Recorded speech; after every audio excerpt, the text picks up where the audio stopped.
walking that part out now. I usually do really well with keeping that distance, but it seems like it's been such a intimate, it's such an intimate setting.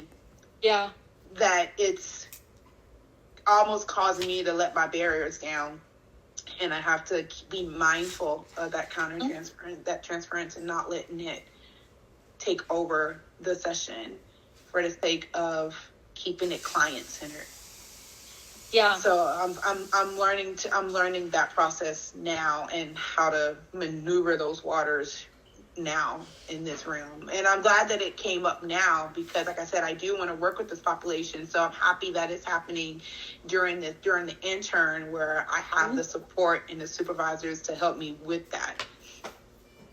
Absolutely. And you get to find out, ideally I want to work with this population. We say that all the time. But when you start working with them, it's like, ooh, but do I? Yes. Because it's heavy. That's the population I enjoy working with, is domestic violence, sexual abuse, human trafficking, suicidal ideation. I like to joke and say I like to work with the cases that most people don't want to work with and don't want to touch.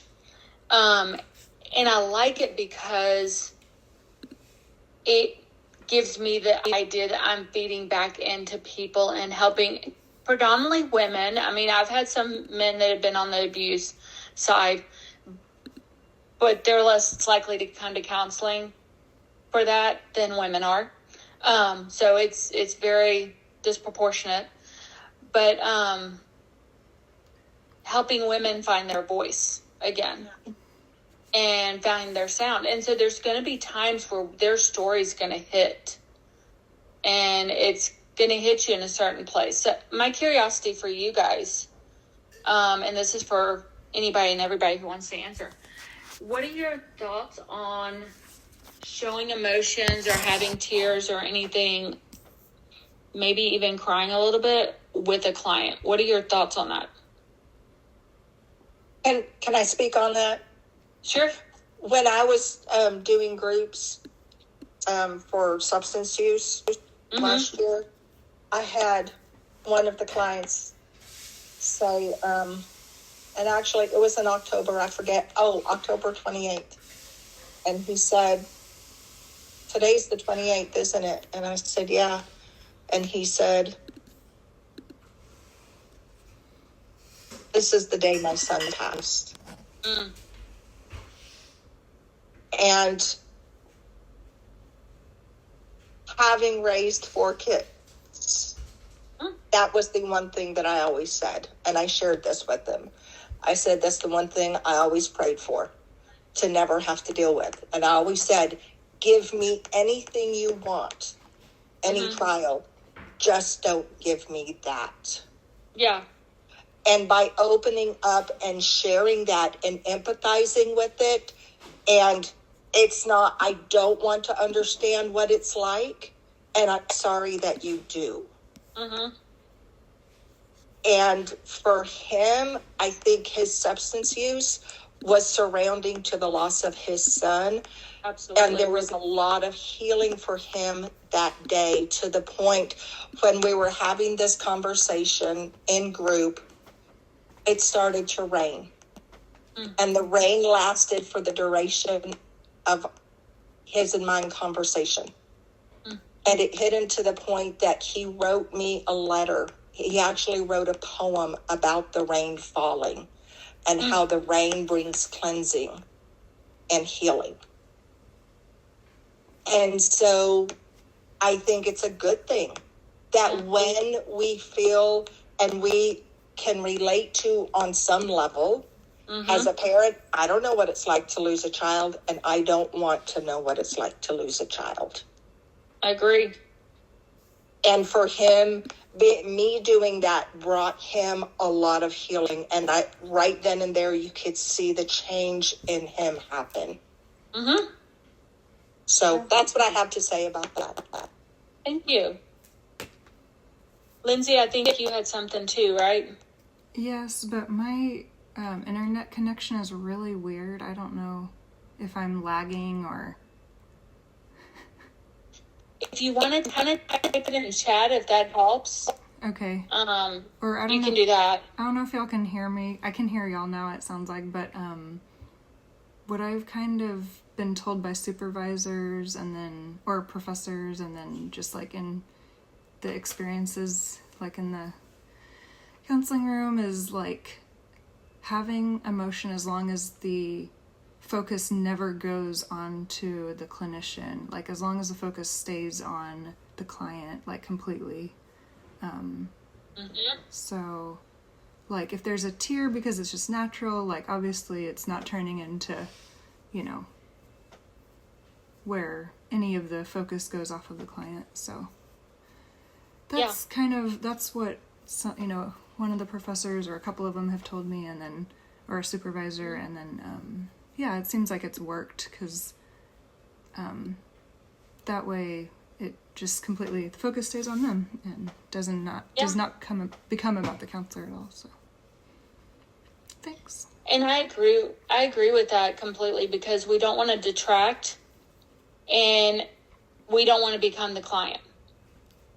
And so it's a fine line. Sometimes, I had a client once that, we were doing narrative therapy, and, when I'm doing narrative therapy with my clients, my thing is I tell them when they write out their letter, I want them to write it in such a way to where I feel like I'm sitting right there with them, watching what happened, or watching the situation with them.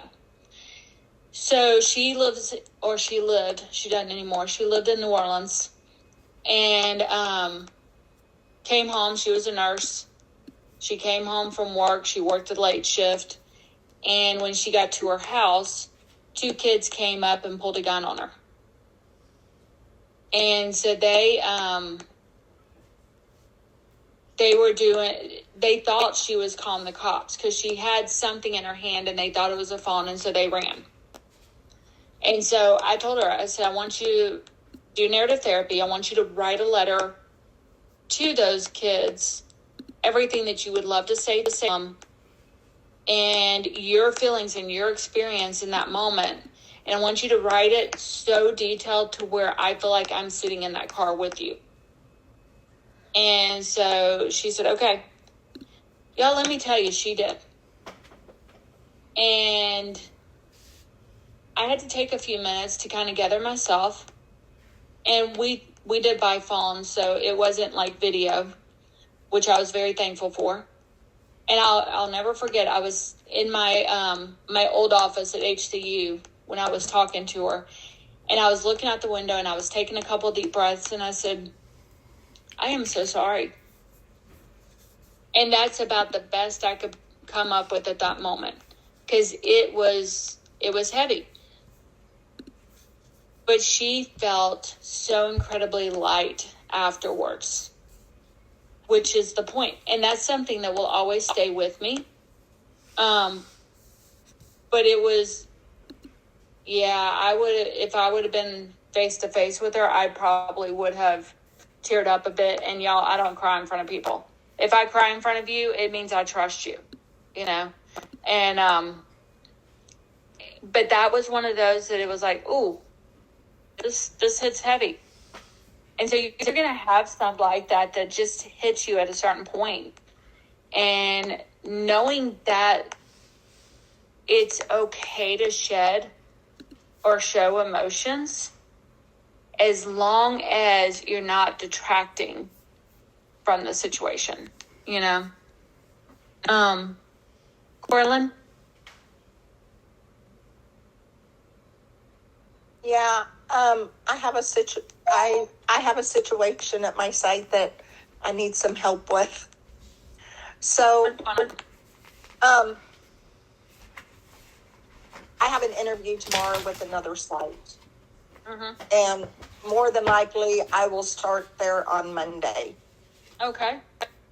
So, however, I'm not sure how to tell my site supervisor because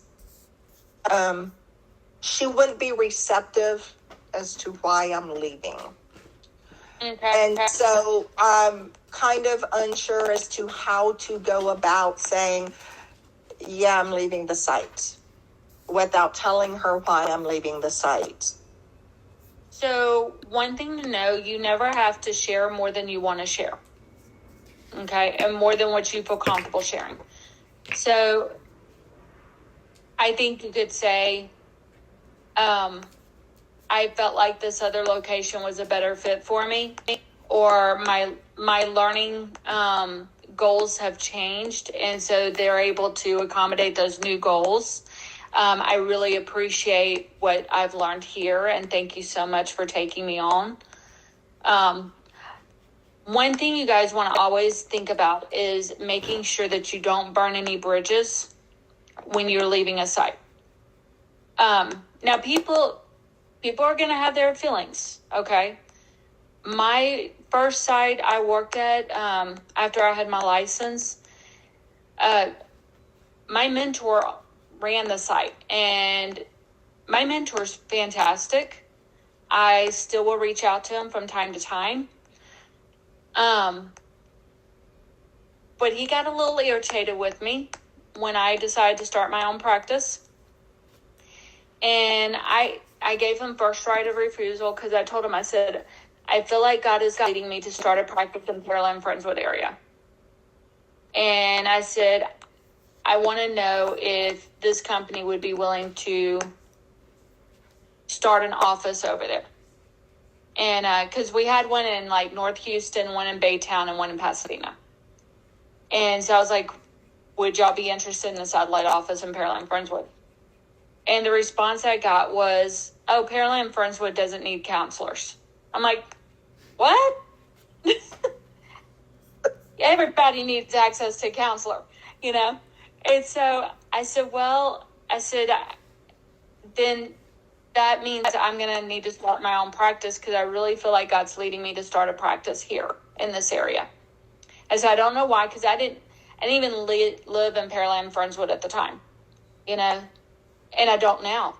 And he said, well, you know, you've got to do what's best for you and what you feel like God's leading you to do. And I said, thank you for understanding. So I started my practice, informed my clients that I was going to be starting my own practice in the Pearland, Friendswood area. And I told them there's some really great therapists here. You'll be in good hands. And several of them said, well, there's ways to find you, right, if we decide we want to continue working with you. And I said, if you want to, yes, but I can't legally tell you that. And and they said, okay. And so several of my clients found me, and I still work with several of them today, off and on. He didn't like that too much. No, so I don't have any clients myself. Okay. So my work has been in the room with her and co-facilitating the sessions with her. Okay. However, she's done most of the facilitating. And so I do have to interview at 8:30 tomorrow morning, and I'm scheduled to be there tomorrow and on Thursday. So I guess I'm just kind of wondering, and I'm expecting that I will start at the new site on Monday. So I'm just kind of wondering, is it going to be awkward if I tell her like tomorrow morning? Is it going to be awkward for the next couple of days, or what, like timing? When should I say something? It's only awkward if she makes it awkward or you make it awkward. But if you go in there and say, hey, look, you know, I have this opportunity and it's more in line with the direction I feel like I need to go, then you just continue working as the professional that you are. Okay. If she makes it awkward, let her be the one that makes it awkward. Okay. You know,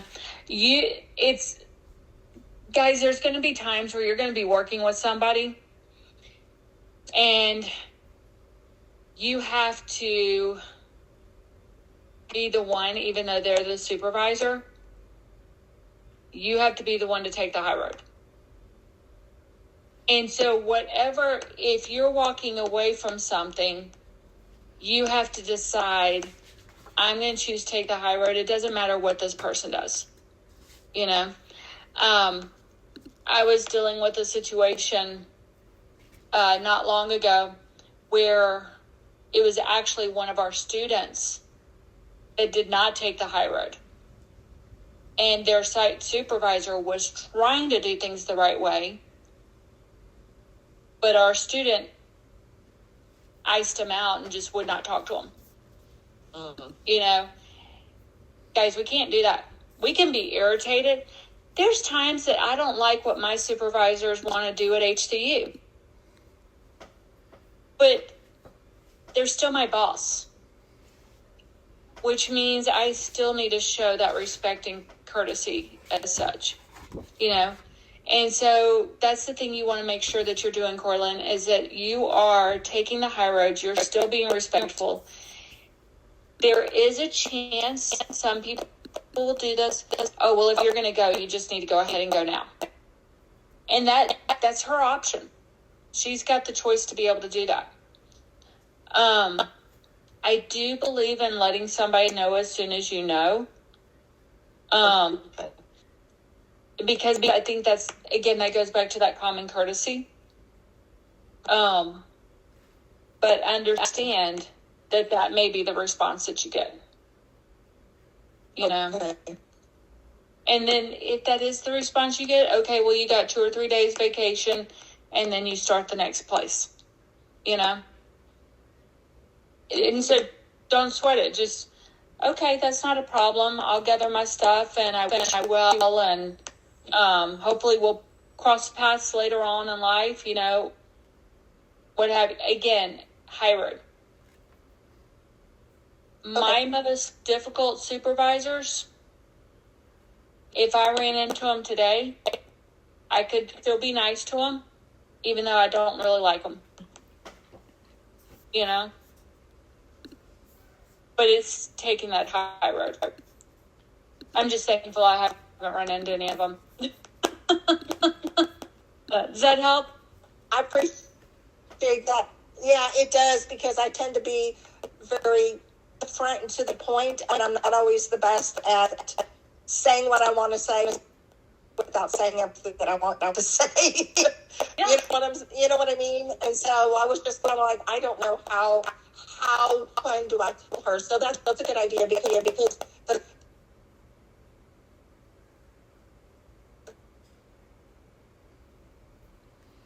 site that I'm going to is family that's more in line, that I don't feel like this is going to work for me going forward, doing child and family, and that I found a site that would be in another area. Yeah. So that would work. Keep it short, sweet, and simple. You may want to write up a resignation letter just so that you can have it on the ready to turn in. Okay. Maybe use ChatGPT to help you out with putting that resignation letter together in a good way, you know. Absolutely. So I don't think that there's a problem with doing that. But it is, again, that's that professionalism, because you're not just resigning, you're providing a resignation letter. She may also say, well, you need to stay here 2 weeks. Your last day is in 2 weeks. Well, if that happens, then you make arrangements with the new site to do both for that 2 weeks, you know. Okay. But that's unlikely. You know, if I know somebody who's wanting to leave my practice and they say, hey, I'm going to leave and my new position starts on Monday, my response is, okay, I wish you well, and if you need anything in the future, feel free to reach out.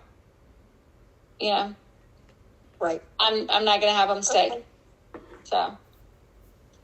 Right. Any other? Thank you so much. I feel better. I've been stressing it this afternoon. Oh, yeah, absolutely. Fill up. Go ahead.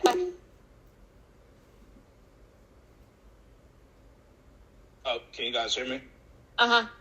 Okay, perfect. So yeah, I've also been dealing with a client where I guess you could say the scenario, it really hits home because it's an issue that I used to deal with when I was younger. But basically, I'm dealing with a client who's going through drug addiction, and I was just wondering, how do you handle something that literally also happened to you? How do you kind of deal with that? If I feel comfortable with the client, or if I feel like this would help build rapport, I will say, there was a time that I had that same struggle, and this was what I did. And sometimes that helps them to be able to say, oh, wow, you're in this professional field and you had the same struggle. Okay, there's hope for me. Because a lot of times people who use substances, there's a reason. It's not because, I woke up one day and I wanted to, go snort some coke. There's a reason behind it. And usually it's some kind of trauma-related reason. But yeah, like I had a lady I was working with that had management issues. And y'all, she could go 0 to 60 in less than 0 seconds. I mean, it was bad. It was really bad. And so I told her, she said, how are you able to help me? Because you don't have any anger issues. And I said, you didn't know me back in high school. And I said, trust me. I have a German, Scottish, Irish, English background. And I said, you push the right buttons at just the right time, and yeah, it's going to come out full force. And I said, I have to work to choose to take a better route. And I said, I've had to learn the same things that I'm telling you. And I have to practice it just every single day. Because there are people who are going to push your button. And she said, okay, I have hope now, because if I